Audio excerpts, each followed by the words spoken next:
അവൽ വെച്ചിട്ട് തയ്യാറാക്കാൻ പറ്റുന്ന ഒരു ഈസി റെസിപ്പിയാണ് കേട്ടോ ഇന്ന് കാണിക്കുന്നത്. ഇതുപോലെ ഉണ്ടാക്കി വെച്ചാൽ നമുക്ക് ഒരു വർഷം വരെ എടുത്ത് ഉപയോഗിക്കാൻ പറ്റും കേട്ടോ. അപ്പോൾ നല്ല വെയിലൊക്കെ ഉള്ള സമയത്ത് നമുക്ക് ഉണ്ടാക്കാൻ പറ്റുന്ന ഒരു റെസിപ്പിയാണ്.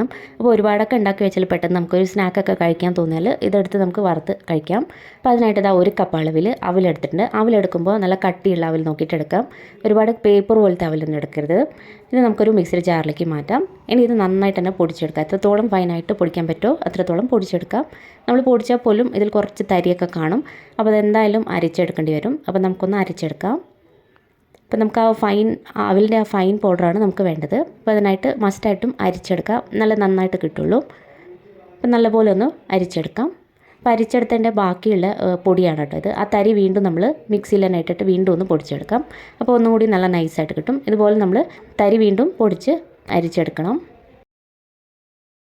ഇനി അഥവാ ഇത് അരിച്ച് കഴിയുമ്പോൾ കുറച്ചും കൂടി പൊടി ബാക്കിയുണ്ടെങ്കിൽ ആ തരി നമുക്ക് ദോശ ഇഡ്ഡലിയൊക്കെ ഉണ്ടാക്കുമ്പോൾ ആ മാവിലോട്ട് ഇട്ട് കൊടുത്താൽ മതി. വേസ്റ്റ് ആക്കേണ്ട ആവശ്യമില്ല.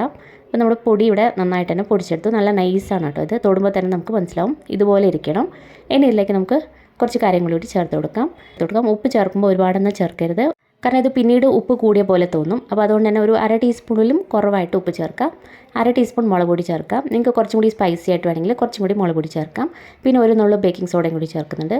ബേക്കിംഗ് സോഡ കുറച്ച് മാത്രം മതി കേട്ടോ. ഒരു പേരിന് മാത്രം ചേർത്താൽ മതി. ഇത്രയേ ഉള്ളൂ.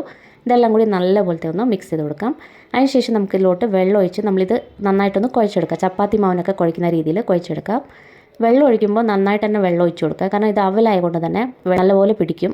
അപ്പോൾ അതുകൊണ്ട് തന്നെ വെള്ളം നന്നായിട്ട് തന്നെ വേണ്ടി വരും. നമ്മൾ ഒഴിക്കുന്നോറും ഈ വെള്ളം ഇങ്ങനെ വലിച്ചെടുത്തുകൊണ്ടിരിക്കും.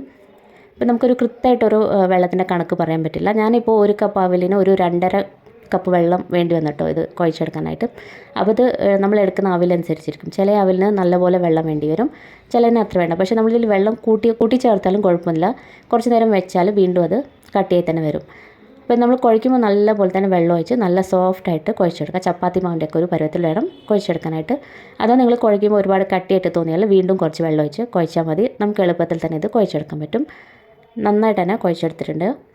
ഇത് കയ്യിലൊന്നും തന്നെ ഒട്ടിപ്പിടിക്കില്ല. സോഫ്റ്റായിരിക്കും. ഇതല്ലേ കൈ വിരലിങ്ങനെ വയ്ക്കുമ്പോൾ ആ ഒരു അടയാളം കാണും. ഇതാണ് ഇതിൻ്റെ ഒരു പരുവം. ഇത് മാത്രം ഒന്ന് നോക്കിയാൽ മതി. ഇതാണ് കറക്റ്റായിട്ടുള്ളൊരു പരുവം.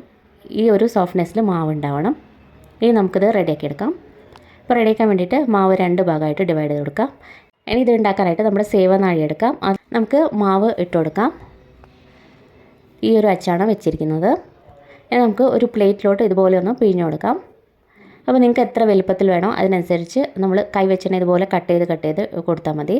എളുപ്പത്തിൽ നമുക്ക് ഉണ്ടാക്കിയെടുക്കാൻ പറ്റും. ഇത് ഒന്ന് വെച്ചാലും ഒട്ടി പിടിക്കൊന്നുമില്ല. അത് എല്ലാം തന്നെ ഒരേ പ്ലേറ്റിൽ തന്നെ ഇതുപോലെ നമുക്ക് എത്ര ലെങ്ത്തിലാണോ അതിനനുസരിച്ച് ഇതുപോലെ കട്ട് ചെയ്ത് വെച്ച് കൊടുക്കാം. ആദ്യം ഇതുപോലെ ചെയ്തതിന് ശേഷം നമുക്ക് ഓരോന്നായിട്ട് എടുത്ത് വയ്ക്കാം. അപ്പോൾ ഇങ്ങനെ ചെയ്യുമ്പോൾ എളുപ്പമായിരിക്കും കേട്ടോ.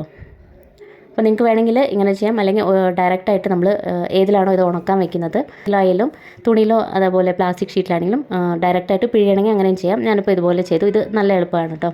ഇനി ഇത് ഓരോന്നായിട്ട് ഇതുപോലെ തുണിയിലാണെങ്കിൽ തുണിയിൽ അല്ലെങ്കിൽ പ്ലാസ്റ്റിക് ഷീറ്റിലാണെങ്കിൽ ഇതുപോലെ ഓരോന്നായിട്ട് എടുത്ത് വയ്ക്കുക. പ്ലേറ്റിലും വെച്ച് കൊടുക്കാം. എണ്ണയൊന്നും തടവണ്ട കേട്ടോ. ഒട്ടി പിടിക്കൊന്നുമില്ല. ഓരോന്നും ഇതുപോലെ എടുത്ത് വെച്ച് കൊടുക്കാം. ഞാൻ പിന്നെ ബാക്കിയുള്ളതൊക്കെ ഒരു പ്ലാസ്റ്റിക് ഷീറ്റിലാണ് വെച്ചിരിക്കുന്നത്. ഇതെല്ലാം നമുക്ക് നല്ല വെയിലിലിട്ട് ഉണക്കിയെടുക്കാം. ഇപ്പം നല്ല വെയിലായതുകൊണ്ട് ഒറ്റ ദിവസത്തെ വെയിൽ മാത്രം മതി. നല്ല പോലെ തന്നെ അത് ഉണങ്ങി കിട്ടും. അതായത് നമ്മൾ ഷീറ്റിലാണെങ്കിലും എണ്ണയൊന്നും തടവേണ്ട ആവശ്യമില്ല. അങ്ങനെ തന്നെ വെച്ച് കൊടുത്താൽ മതി. ഒരു ദിവസത്തെ വെയിൽ കൊള്ളിച്ചെടുത്ത ചിപ്സാണ് കേട്ടോ ഇത്. നല്ല പോലെ തന്നെ ഉണങ്ങി കിട്ടിയിട്ടുണ്ട്. നല്ല ക്രിസ്പി ആയിട്ടാണുള്ളത്. അപ്പോൾ പെട്ടെന്ന് തന്നെ ഉണങ്ങി കിട്ടും. ഒട്ടും വെയിലൊന്നും കിട്ടാത്ത സ്ഥലമാണെങ്കിൽ ബാൽക്കണിയിലൊക്കെ വെച്ചാലും മതിയാവും. അങ്ങനെയാകുമ്പോൾ ചിലപ്പോൾ 2 ദിവസം വേണ്ടി വരും. പക്ഷേ പുറത്തൊക്കെ ആണെങ്കിൽ ഒറ്റ ദിവസത്തെ വെയിൽ തന്നെ നല്ല പോലെ തന്നെ ഉണങ്ങി കിട്ടും. നമ്മൾ കുറച്ച് മാവുണ്ടായിരുന്നു, അത് വെച്ച് ഇതുപോലെ ഒരു പപ്പടം പോലെയൊക്കെ ഞാൻ ആക്കി വെച്ചിട്ടുണ്ടായിരുന്നു കേട്ടോ. അതും നന്നായിട്ട് ഉണങ്ങി കിട്ടിയിട്ടുണ്ട്. ഇതിനി നമുക്ക് ഒന്ന് വറുത്ത് കാണിച്ചു തരാം. അപ്പോൾ എണ്ണ നല്ലപോലെ ചൂടായ ശേഷം കുറച്ച് ഇതുപോലെ ഇട്ട് കൊടുക്കാം. വിളിച്ച് വരും കേട്ടോ. അപ്പോൾ നല്ല ക്രിസ്പിയാണ്, കഴിക്കാനും നല്ല ടേസ്റ്റി ആയിരിക്കും കേട്ടോ ഇത്. അപ്പോൾ ബാക്കിയുള്ളതൊക്കെ നമുക്കൊരു ബോക്സിലിട്ട് വെച്ചാൽ നമുക്ക് 1 വർഷം വരെ ഉപയോഗിക്കാം. കേടുകൂടാതെ ഇരിക്കും. അത്രയ്ക്കൊന്നും നിൽക്കില്ല. പെട്ടെന്ന് തന്നെ നമുക്കത് തിന്ന് തീർക്കാൻ തോന്നും. അത്രയ്ക്കും ടേസ്റ്റിയാണ്. അപ്പോൾ പപ്പടം പോലത്തേതും ഞാൻ വറുത്ത് കാണിക്കുന്നുണ്ട്. അതും നന്നായിട്ട് തന്നെ കിട്ടിയിട്ടുണ്ട്. നല്ല ടേസ്റ്റാണ് കേട്ടോ. അപ്പോൾ ഇതുപോലെ അവലൊക്കെ ഉണ്ടെങ്കിൽ നിങ്ങളൊന്ന് ട്രൈ ചെയ്ത് നോക്കുക. വീഡിയോ ഇഷ്ടപ്പെട്ടാൽ ലൈക്ക് ചെയ്യാനും സബ്സ്ക്രൈബ് ചെയ്യാനും മറക്കരുത്.